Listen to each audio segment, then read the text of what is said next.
આરોગ્ય મંત્રી ઋષિકેશ પટેલનું એચએમપી વાયરસ મુદ્દે નિવેદન, કહ્યું વાયરસ જૂનો, પેનિક થવાની જરૂર નથી, ચેપી વાયરસની સામે સાવચેતી રાખવી આવશ્યક.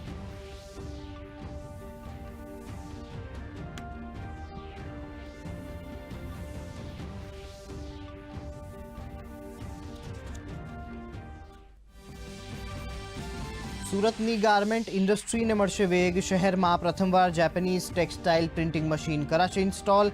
આ મશીનરીથી એક્સપોર્ટ લેવલના કાપડનું કરી શકાશે ઉત્પાદન, તો ઝીરો ડેમેજને કારણે ઉત્પાદનમાં પણ થશે ધરખમ વધારો.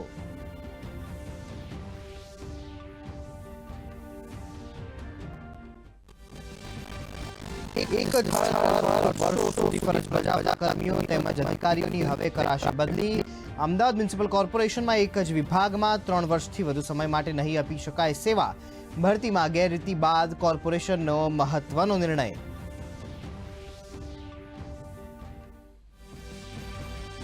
અંબાજી ખાતે માધ્યમિક અને ઉચ્ચતર માધ્યમિક શાળાના આચાર્યો 53મું અધિવેશન. કુબેર ડિંડોરની અધ્યક્ષતામાં મળેલ કેબિનેટ બેઠક પર વિદ્યાર્થીઓને સ્પર્શતા પ્રશ્નો પર મંથન. તો ગ્રાન્ટેડ શાળામાં સ્માર્ટ ક્લાસ આપવા, જૂની પેન્શન યોજના લાગુ કરવા સહિતની માંગણીઓ અંગે પણ રજૂઆત.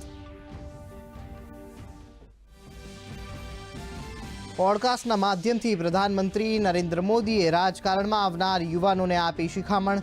રાજકારણને મહત્વાકાંક્ષા તરીકે નહીં પરંતુ મિશન તરીકે જુઓ. તો ભારત તટસ્થ નહીં પણ શાંતિના પક્ષમાં હોવાનું જણાવતા પ્રધાનમંત્રી. 13મી જાન્યુઆરીથી શરૂ થતા મહાકુંભ મેળાની તમામ તૈયારીઓ સાથે પ્રયાગરાજ સજ્જ. શ્રદ્ધાળુઓની સુરક્ષા વ્યવસ્થા નિશ્ચિત કરવા એઆઈ આધારિત ડ્રોન અને વોટર સર્વેલન્સ સિસ્ટમ કરાઈ તહેનાત. પશ્ચિમ રેલવે દ્વારા અમદાવાદ ડિવિઝન માટે 35 વિશેષ ટ્રેન.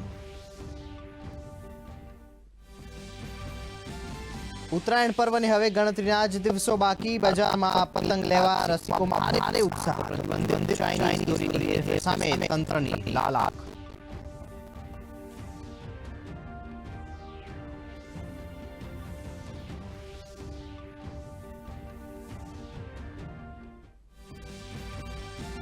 આગામી 24 કલાક ઠંડીમાંથી મળશે રાહત. પૂર્વ અને દક્ષિણ પૂર્વ તરફના પવનના કારણે લઘુત્તમ તાપમાનમાં 2 થી 4 ડિગ્રી વધારો થવાની શક્યતા.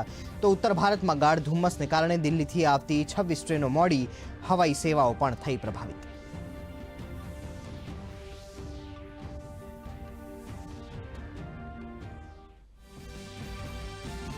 સુરતના 11 વર્ષીય તરુણે કરી કમાલ. ઊંધા માથે લટકી 1 મિનિટમાં સૌથી વધુ 5 રૂબિક ક્યુબ્સ ઉકેલવાનો બનાવ્યો રેકોર્ડ.